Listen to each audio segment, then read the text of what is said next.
Desesperada com tal realidade, Bucolá partiu em busca de ajuda. Em outra cidade morava sua prima Iá, Ferã de Oiá, que poderia consultar os búzios e trazer uma orientação para pôr fim à guerra em Abulê. Iá Ferã jogou os búzios e buscou logo uma solução junto a Iemojá, protetora do vilarejo, mas não obteve boa resposta para Bucolá. Iemanjá parecia não estar contente com a situação, mas não apresentava nenhum caminho para a transformação da realidade. Iaferã ficou assustada e solicitou então, através de um ebó, a intervenção de sua mãe, Oiá, junto a Iemanjá. Oiá atendeu ao pedido da filha e foi ter com Iemanjá. Iemanjá, mãe dos filhos peixes, sabes da aflição de sua filha Bucolá de Abulê? Por que se nega a atendê-la, minha irmã? Perguntou Oiá. Sim, sei de toda a situação. Acontece que, por falta de atenção aos preceitos diários de cuidado com o Ori, Ixegum e o Biomá abriram espaço para que deles tomassem conta a ira, o sentimento ladinho que provoca destempero e cegueira para cuidar das situações e responsabilidades de líderes que tem com a sua comunidade, respondeu Iemanjá. Iemanjá, que possui o título de Iá Ori, por ter curado o Ori de Oxalá, sempre alertou seus filhos sobre a importância de saber escolher os melhores caminhos e que para isso o cuidado com o Ori é fundamental. Essa falha é gravíssima, esquecer-se de si mesmo, deixando a confusão abater sua caminhada. Oiá apelou para a essência materna de Iemanjá, lembrando que tudo que é ensinado sobre ela para seus filhos. Essa força da natureza também tem um papel importante em nossas vidas, pois ela é que vai reger nossos lares, nossas casas. É Iemanjá que vai dar sentido de família a um grupo de pessoas que vivem debaixo de um mesmo teto em uma mesma comunidade. Ela é a geradora e dá personalidade ao grupo, transformando-os num grupo coeso. Iemanjá é o sentido de educação que damos aos nossos filhos, os mesmos que recebemos de nossos pais, que aprenderam com nossos avós. Ela, Iemanjá, rege até o castigo, as sanções que aplicamos aos filhos. É o sentido básico, é a base da formação de uma família, aquela que vai reger o amor do pai pelo filho, da mãe pelo filho, dos filhos pelos pais, transformando tais sentimentos num só, poderoso, imbatível, que se perpetuará. Iemanjá é a família. Rege as reuniões de família, os aniversários, as festas de casamento, as comemorações feitas dentro da família. É o sentido da união, seja ligados por laços consanguíneos ou não. Iemanjá compreende que o que se passa no coração das mães e, por isso, nunca se nega ao acolhimento das mulheres.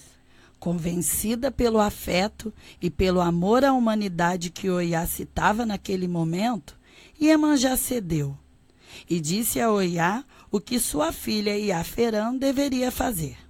Oiá, minha irmã, diga que Obuculá deve orientar que seus filhos providenciem um bori e que também devem oferecer um ebó, as espumas formadas do encontro das águas do rio com as águas do mar. E assim foi feito. Todos cumpriram suas obrigações e agradeceram a volta da prosperidade, da continuidade da vida e do afastamento das maléficas energias do vilarejo de Abulê.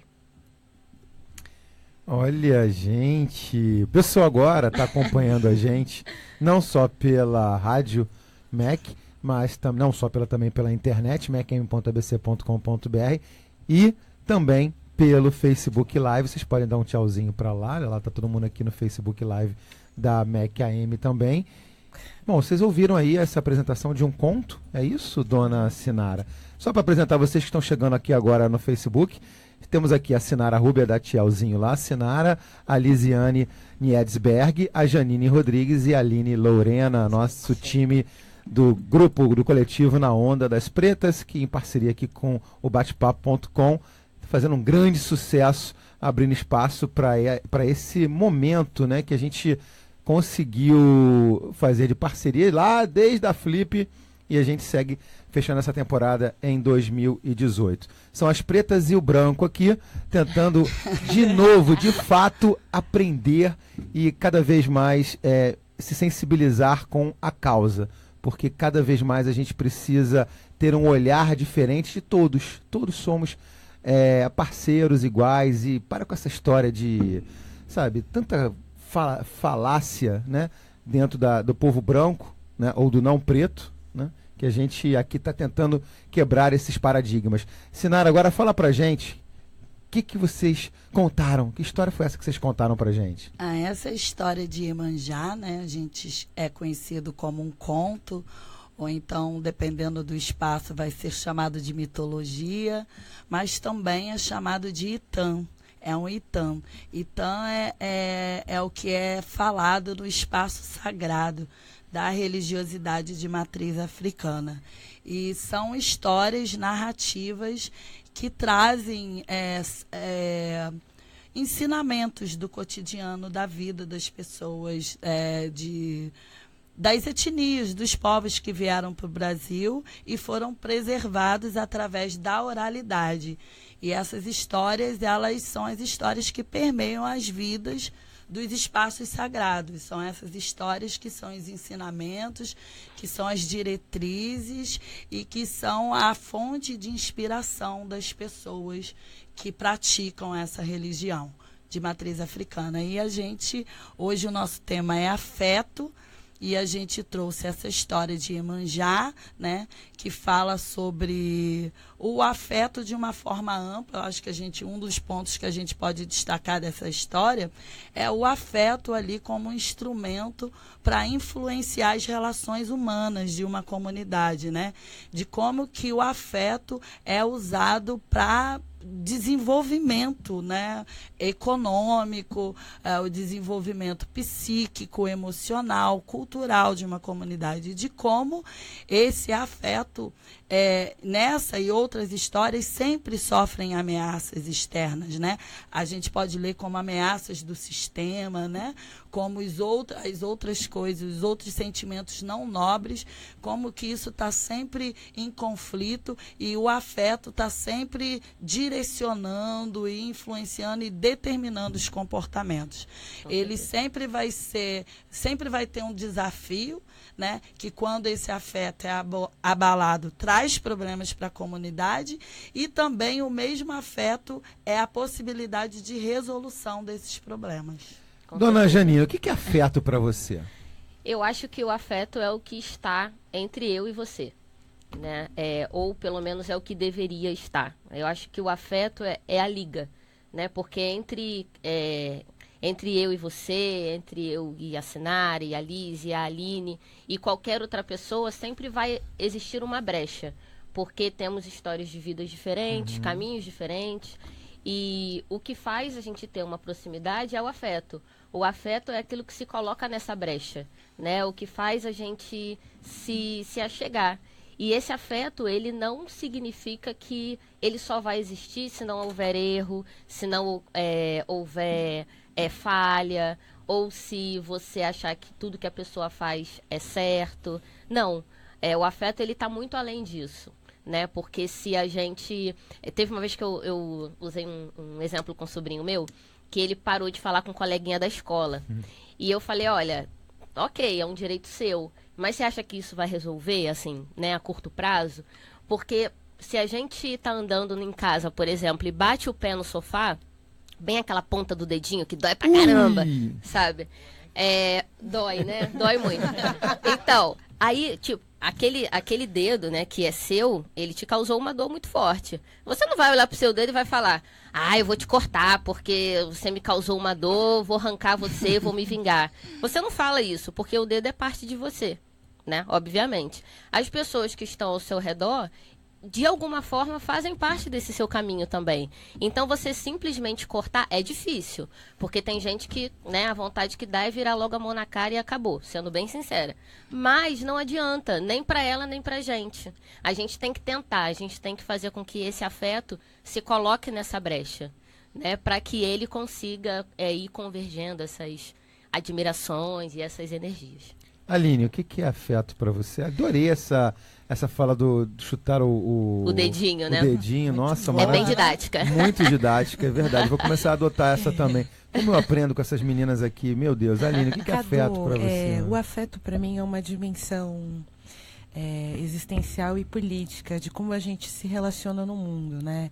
A gente hoje vive uma certa dificuldade de manter relacionamentos porque outros valores entram no meio das relações que não é o afeto. Então, a gente às vezes valoriza mais a questão da grana, às vezes valoriza mais uma questão de status e passa por cima. De ter e não ser, né? Exato. Então, o afeto, ele está ainda numa coisa que eu chamo de analógica, que é uma dimensão de valorização do ser humano, da ser-humanidade. E ser humano é um processo de aprendizado contínuo. A gente não nasce ser humano, a gente se torna ser humano.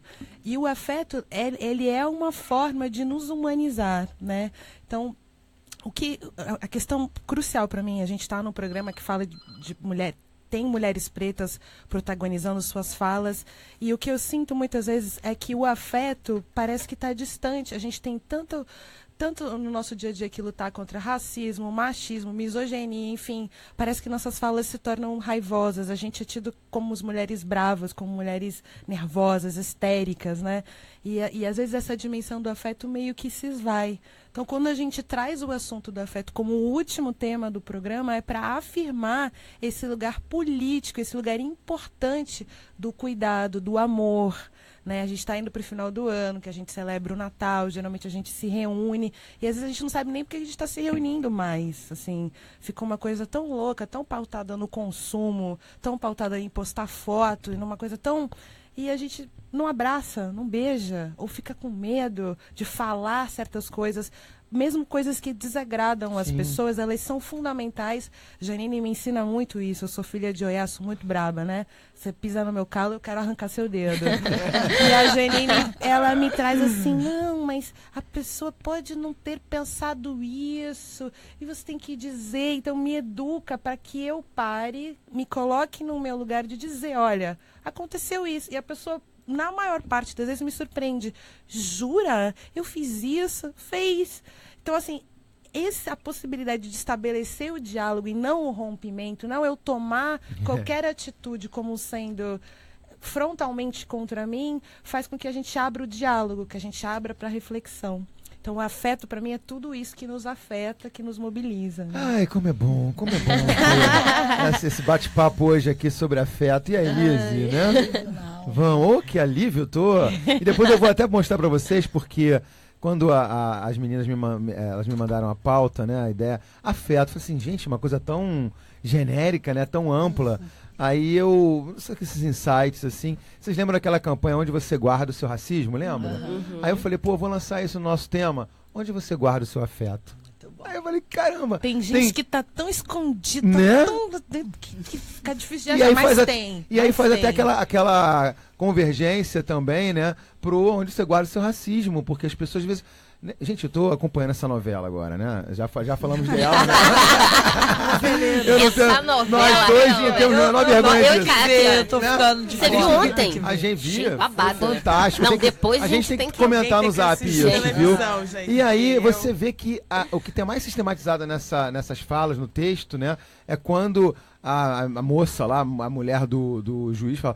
Mas eu não sou racista, eles estão afirmando o tempo inteiro que não são racistas. Mas tudo bem, quero voltar aqui pro afeto, porque foi só Mas tá ligado, ligado. Vamos lá, dona Lise, afeto para você. Então, acho que a gente pode pensar agora no que tu acabou de dizer sobre a novela, né? Os noveleiros aqui, a Janine e o Cadu. Pô, vou ter que ver, nos tô me ensinam sentindo muito. de fora. A gente pode pensar nisso, assim, né? No onde guarda o seu racismo, onde guarda o seu afeto, né? Pensar no racismo também é uma forma de ter afeto à população negra, né? E as pessoas acabam não pensando acabam não querendo discutir, e acho que a Aline trouxe isso fortemente, que como as mulheres negras são raivosas, e aí a gente leva isso também para os homens negros. Olha o mimimi, vamos falar sobre isso de novo.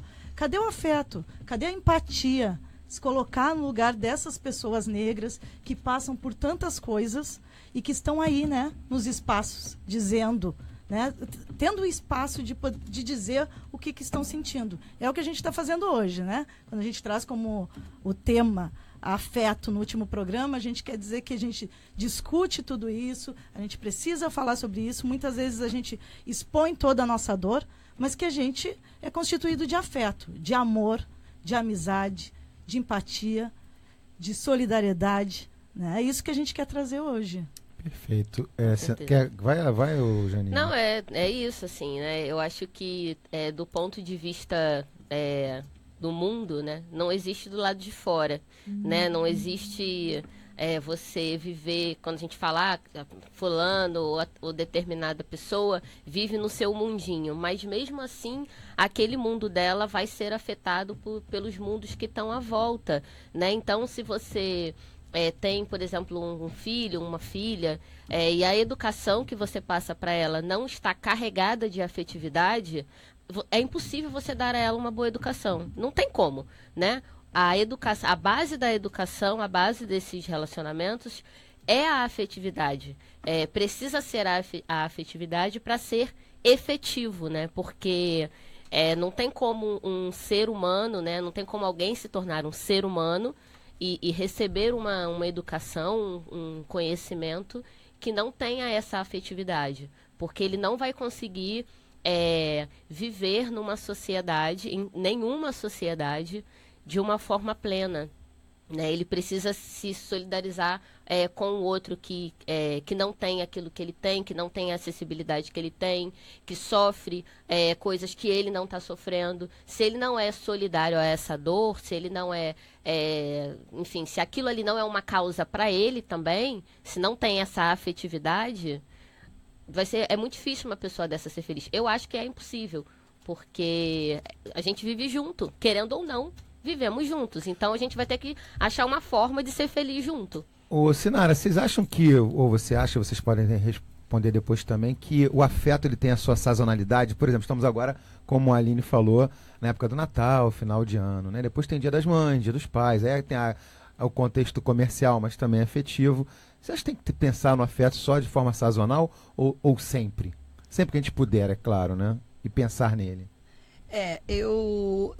Eu acho que sim, que também, mas eu gosto muito de entender, né? Esse tema, ele tem permeado muito a minha vida.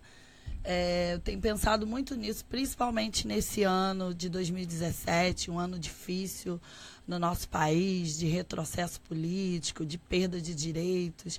E eu tenho entendido que o afeto, ele é uma possibilidade, né? Ele é uma possibilidade nesse momento de integração, de união. Só que a gente precisa muito entender o que é afeto, né? Quais são as manifestações de afeto.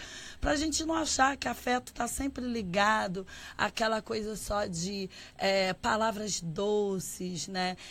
Abraços, aconchegos, coraçãozinho, mimimi. É isso também, né?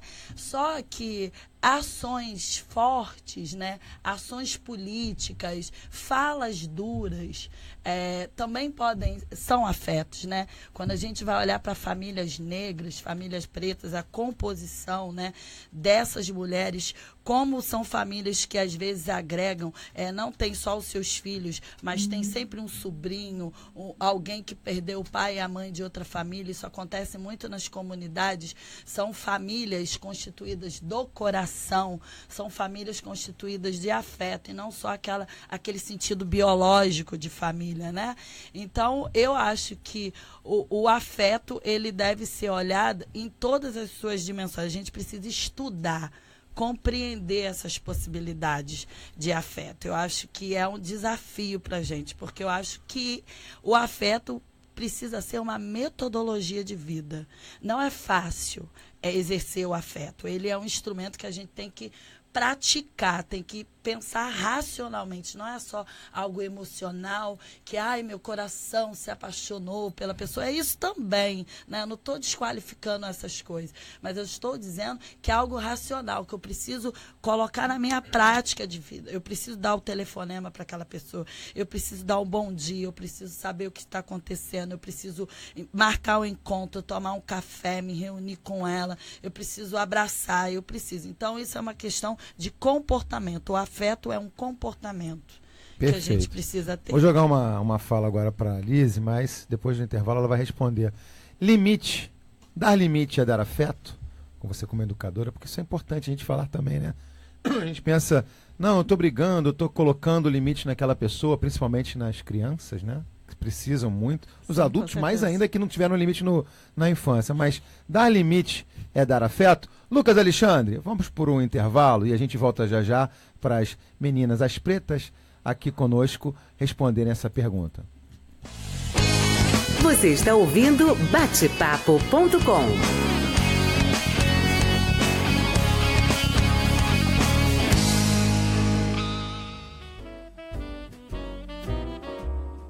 Em 2017, dividimos os dias com as mais belas canções da nossa música. Compartilhamos as notícias que chegavam de dentro e fora do país. Estivemos juntos em novos projetos pensados especialmente para você. Fechamos esse ciclo na certeza da construção de novos desafios e na esperança de podermos compartilhar muitas outras histórias em 2018. Eu, Jansen Campos, do Arte Clube, e toda a equipe que faz a Rádio MEC, desejamos boas festas e um novo ano de grandes realizações.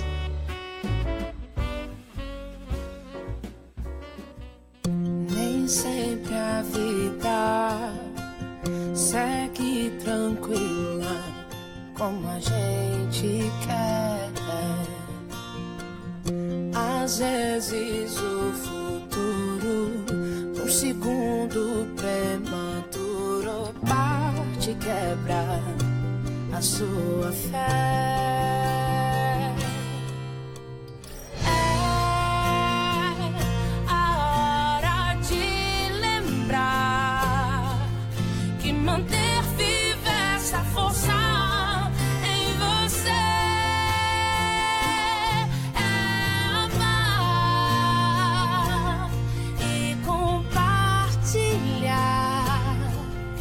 essa força com o mundo é doar. Para ser doador de órgãos, lembre-se de avisar a sua família. Ministério da Saúde, Governo Federal. Estamos apresentando Bate-Papo.com.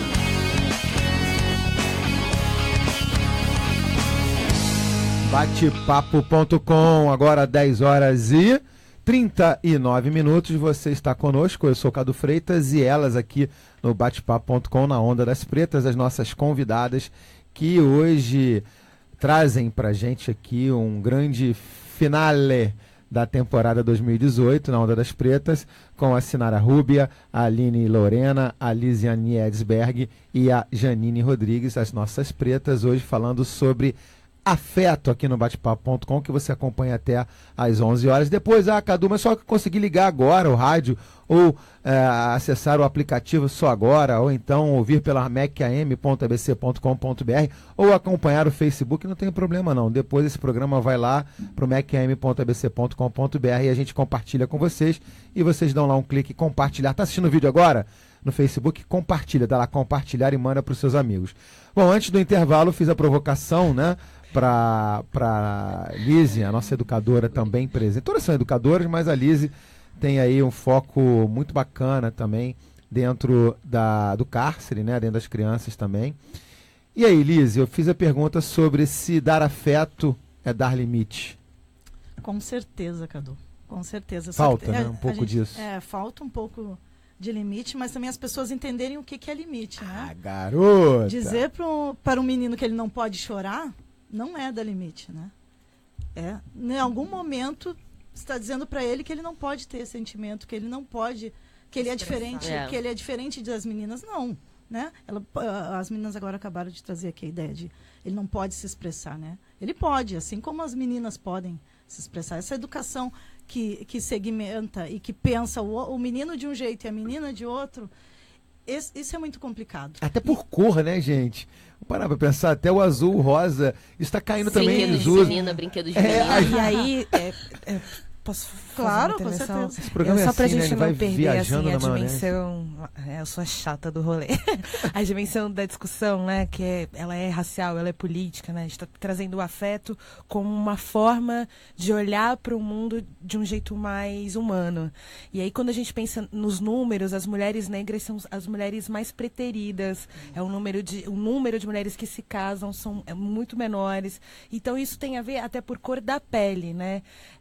Você olhar para uma mulher negra e você tem até na construção da família negra no Brasil hoje a gente tem uma questão que é essa mistura que forma toda a identidade brasileira, mas ela também denuncia o que eu chamo de uma tragédia, que é pretos e pretas terem dificuldade de se amarem, de se olharem. E isso tem a ver com a nossa construção da nossa afetividade. Foi uma técnica para a dominação dos nossos corpos e mentes nos separar. Quando as famílias vinham, né, escravizadas, colocava a mãe de um lado, o filho de outro, a avó do outro. O que significa isso? Destruir a rede de afeto. O que significa isso? Enfraquecer uma população. Porque quando você rompe, né, você imagina, você tem um filho, você é separado dele, você perde seu chão, né?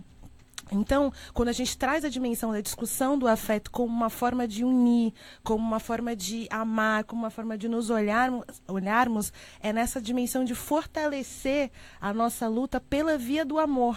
Porque parece que às vezes a gente está gritando e bradando contra a violência e a gente só se movimenta nessa onda da violência. E não. A gente sabe falar de amor, a gente sabe compor poesia, música, se expressar de 1000 formas. E muitas vezes a gente só é olhado para falar de violência. A gente só é chamada para falar de racismo. Então, pessoas que nos ouçam, nós conseguimos falar de outras 1000 coisas, tá bom? lindo. Parem de nos chamar só para Lindo falar isso. de racismo. A gente aprendeu a reconstruir, né? A reconstruir esses laços que foram dilacerados nesse processo de escravização. A gente aprendeu isso e aprende a cada dia, né? E, pelo contrário, eu acho que o afeto, a presença dele, porque eu fico lembrando muito da memória afetiva, né? Que é uma coisa muito cara para a gente hoje. Hoje a gente fala muito em memória, né? A população negra, a gente precisa falar isso porque são coisas que nos foram tiradas. E aí, quando você falou do processo de escravização, dessa separação das famílias, eu lembrei que ainda antes de chegar aqui, esse processo começa com a árvore do esquecimento, por exemplo. Os homens tinham que dar 9 voltas em torno dessa árvore e as mulheres 7 voltas antes de embarcar nos navios, que era para poder esquecer tudo que tinha vivido e tudo que fosse lembrar ele daquela terra, porque ele ia partir para uma terra nova. Quer dizer, já é todo um processo, né, pensado, elaborado para fazer, porque já se sabia naquele momento o poder do afeto, o poder das nossas memórias. E a gente reconstruiu o tempo todo. Se for olhar para a cultura negra no Brasil, todas as manifestações são manifestações de reconstrução. O cara tá lá no processo de escravização, sofrendo pra caramba, apanhando, amassando café, aí ele começa a dançar, ele faz o jongo. Aí faz a capoeira, faz os primeiros ritmos do jazz, faz o maracatu, tudo em processo de escravização. Dá para o mundo esse legado maravilhoso cultural a partir do afeto. Porque não sai dele, né? Ele deu as 9 voltas, mas não saiu dele. Lise, vamos lá, deixa eu ouvir um pouquinho mais a Lise, vamos lá. Se reúnem como quilombo, né? Sim. Para que todos fiquem juntos e comecem a repensar, né, como vão se reconstruir quanto povo num outro país, num outro lugar, mesmo depois de passar por esse processo, né, tem que esquecer tudo que vocês tinham, né, na África. Não é, a gente vai repensar isso através da dança, da capoeira, como a Sinara trouxe, através da nossa cultura. E eu acho que de uma forma ou de outra a gente faz isso aqui na rádio, a gente faz isso nas escolas, nos filmes. De todo momento a gente quer mostrar esse afeto, essa nossa história que foi nos negada. Com certeza. Janine? Eu queria só retomar a questão do limite, né, que você trouxe, falando um pouco da infância. Se dar limite é dar afeto. De dar né? limites, né? É muito, muito importante isso que a Alice trouxe sobre o não chorar. Tem uma outra coisa que também é importante, que é o querer, né? Porque quando você respeita essa criança como um indivíduo, né? Como um indivíduo que tem os direitos dela, ela tem também querer, né? Então, essa afetividade que ela é pelo viés do respeito, ela é muito importante, porque às vezes a gente acha que por ser adulto, a gente pode tomar todas as decisões pela criança, porque ela ainda não é capaz de decidir algumas coisas. E realmente algumas coisas ela não é. Mas isso não significa que ela não tem querer. Então, esse limite, ele precisa vir carregado dessa responsabilidade do respeito, né, pelo outro, por essa criança, que precisa ter limites, mas que também já tem ali uma personalidade, que tem já o querer dela. E a questão do menino e menina é muito perversa, né? Do azul e do rosa, do meninos não choram, ou prendam os seus... como é que é? Prendam as suas cabritas. O meu bode tá solto. Meu bode tá solto. Isso é tragédia. É machismo, horrível. Deus. Aí quer dizer, aí o seu filho cresce, começa a ter uma série de atitudes que você reprova, mas que você alimentou na infância, né? O menino não lava a louça, quem lava é a irmã, você vai dividir as tarefas da casa. Quem vai varrer a casa e lavar a louça? Geralmente, a menina. O menino vai fazer o quê? Vai ajudar o pai, né? Vai, sei lá, fazer alguma coisa no quintal. Por que tem que ter essa separação, né? Dessa forma? Eu acho que todos podem fazer todos, né? Eu acho que a gente precisa de uma educação, tanto para os meninos quanto para as meninas, de uma forma mais igualitária, sabe? Mais igual mesmo. Para que a gente tenha homens, e aí eu estou frisando mais em homens por conta do machismo, né? Para que a gente tenha homens que cresçam e que se tornem realmente companheiros, né? Vou fazer um mega parênteses aqui, mandar um beijo pro Marcos, meu companheiro, que teve uma educação, assim, primordial. Eu acho que eu amo tanto ele porque eu admiro, né? A admiração que eu tenho por ele é muito grande, porque é isso, assim, ele não me ajuda, né? Não é ajudar, é fazer a parte dele, né? É fazer junto. E eu torço para que os meus sobrinhos, meus priminhos, as crianças da minha família cresçam também dessa forma, né? Se tornem homens que sejam ajudadores, que sejam companheiros, que torçam junto, para que não façam essa divisão machista, para que a gente pare de propagar esses comportamentos machistas. Eu tenho que concordar 200%, né, com o que vocês falaram agora. E a gente também, eu de fato, meninas, né, por ser homem, sofro muito com isso, principalmente quando a minha educação, já falei aqui várias vezes, né, não é coisa para ninguém, que eu não tive uma educação machista, mas eu vivo numa sociedade machista, né? Felizmente eu fui muito bem educado pelos meus pais. Falei aqui que eu não tenho o menor problema de chorar. Aliás, eu adoro chorar, adoro ser sensível, adoro me sensibilizar com as situações, mas às vezes eu fico preocupado porque quando você vive num mundo também de barreira, às vezes você vai dar um abraço numa mulher ou dar um abraço no homem, tem sempre já uma questão de uma barreira que às vezes eu quero quebrar. Vocês estão entendendo o que eu quero falar? De repente eu vou abraçar uma pessoa, vou dar um carinho. Qual a interpretação que essa pessoa está fazendo por eu ser homem, né? Muito bem resolvido em relação a isso, ao meu momento, dar um abraço a essa pessoa de alguma forma. Esse afeto que eu estou dando ser mal interpretado. Vocês entenderam? Eu entendi, assim, eu acho que tem... Eu nem me importo ali. Vou conversar na boa, olha só. Vambora, vamos discutir. Você trouxe uma coisa muito importante, que é um fato. Vivemos numa sociedade machista. Isso é uma coisa real. Então, partindo disso, eu acho que é importante a gente respeitar o limite do outro. Porque, às vezes, o seu abraço, ele vai estar carregado de uma afetividade muito genuína. Mas o fato da gente, né, viver numa sociedade machista, infelizmente a gente pode, porque a gente está carregado de coisas, de olhares, de falas, de agressividades, né, que estão na sociedade, que fazem a gente ter uma defesa, né? Então, por exemplo, quando uma mulher está andando na rua e ela acha que você está seguindo ela e ela acelera o passo, ela muda de calçada, não leve isso tanto pro lado pessoal. Eu não levo, é verdade. Ela tá fazendo isso mesmo, porque, assim, né? por exemplo, quando eu entro num táxi ou num Uber, enfim, quando eu entro, né, num transporte, passam 1000 coisas pela minha cabeça que não passam pela sua, pelo fato de você ser homem, né? Eu vou pensar se a minha saia tá tampando o meu joelho, e olha que eu sou, né? Aquela pessoa, cabeça aberta e tal. Mas, na hora do vamos ver, eu estou numa sociedade machista. Então, eu vou pensar se o meu decote tá assim ou se não tá, se o meu joelho tá... Aí, depois eu volto e penso, cara, eu não tô fazendo nada, eu tô de boa. E, às vezes, o cara nem falou nada. Mas é porque isso remói na minha cabeça toda hora, né? Então, Aline. mas eu acho, assim, eu discordo. Agora a gente vai discordar, Brasil. Vamos lá, não tem problema. Eu acho, assim, eu entendo completamente o que você está colocando, mas tem uma frase que você falou que é muito perigosa para mim, que é: eu vejo um homem, olho para ele e tudo bem se eu atravessar a calçada, porque a gente vive numa sociedade machista e, obviamente, eu tenho todas as razões do mundo. E isso eu ouço em relação ao racismo também. Também, Sim. bem... Então, você trouxe isso, é claro que vivemos numa sociedade machista e racista, que somos permeados por signos, pensamentos, falas, que estão carregados de coisas que às vezes a gente nem percebe e nem acredita.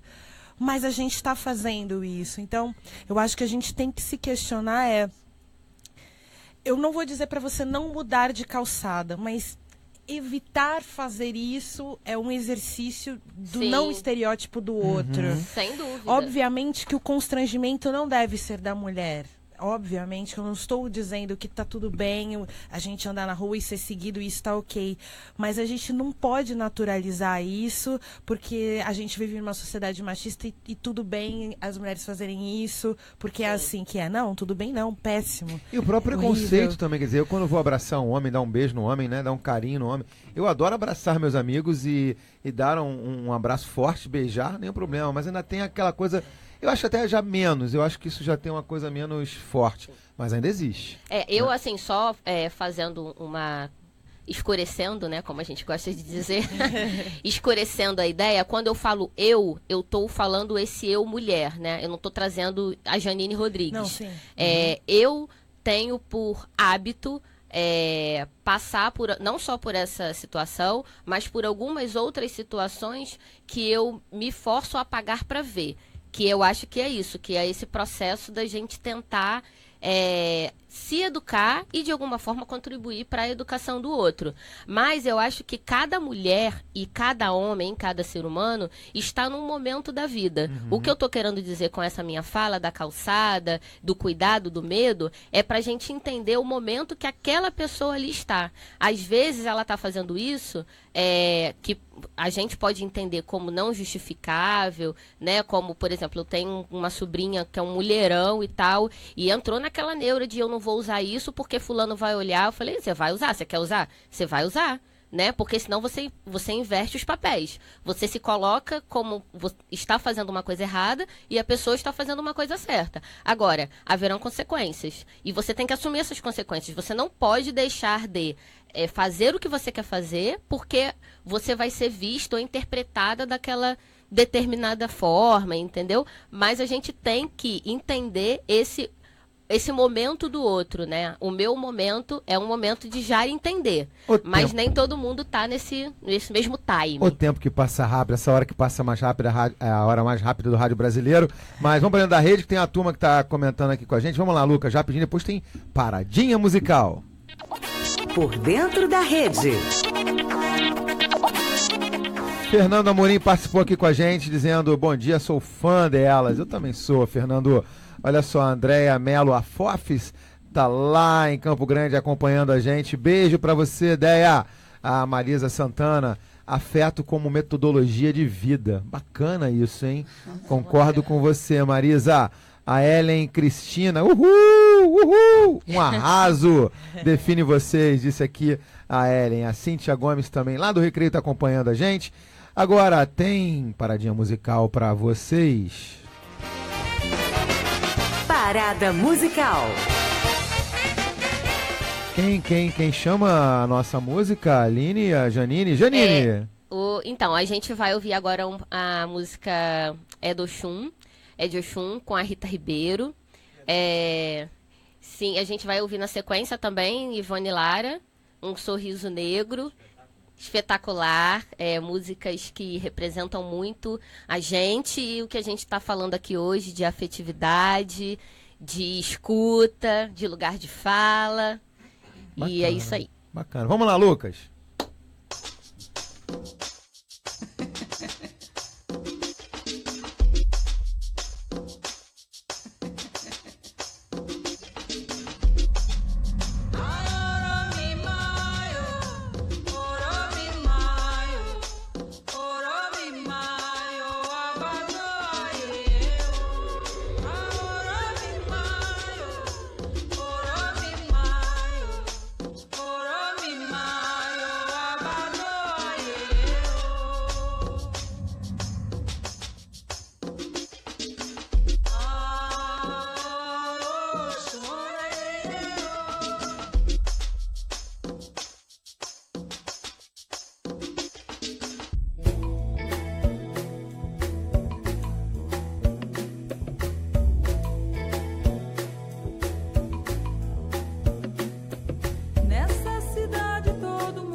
Negro é a raiz da liberdade.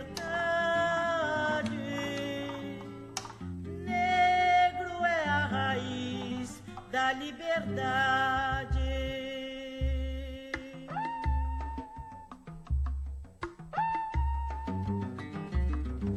Sorriso negro, um abraço negro, traz felicidade. Negro sem emprego, fica sem sossego. E negro é a raiz da liberdade. Um sorriso negro, um abraço negro. Um abraço negro pra vocês. A gente vai fechando nosso bate-papo.com, mas tem evento amanhã, é isso, Lizzy? Tem evento de encerramento da primeira temporada do Na Onda das Pretas, no Didabar e Restaurante. Vai ter programa ao vivo, com todas as convidadas que estiveram aqui na Rádio MEC, que falaram com a gente, né, por telefone na Rádio MEC. A nossa live vai ser das 18 às 19 horas. E onde é que fica o local? É na Rua Barão de Guatemi, 408. Bacana. Tá, e aí a gente espera vocês lá para participar da live. Depois vai ter muito samba. E o documentário no intervalo Nosso Sagrado também. Então vai ser uma noite porque maravilhosa. a gente divulgou isso aqui ontem, que é um resgate, né, que a polícia conseguiu trazer de volta, né, o Nosso Sagrado. Tô louco pra assistir, gente. Que delícia. Amanhã é a oportunidade. Que delícia. É Que amanhã. bacana. Só mais um recadinho, a gente quer agradecer um prêmio que a gente ganhou essa semana, semana passada, na verdade, e é do Awesome Foundation. Radio. Sim, lindo. é uma organização que premia projetos, né? Vamos dar as mãos aqui, Dar as mãos. porque a gente tem que fechar o Que programa. premia projetos, então muito obrigada. Obrigada, Primeiro gente. prêmio do Na Onda Uhul, das Pretas. Valeu, meninas. Tô arrepiado aqui. gente. Beijo, afeto Gente. pra vocês todos. Beijo, Valeu. Obrigada, Vamos, obrigada, tchau, tchau. Cadu. Você acompanhou Batepapo.com, a sociedade nas ondas do rádio. A apresentação Cadu Freitas.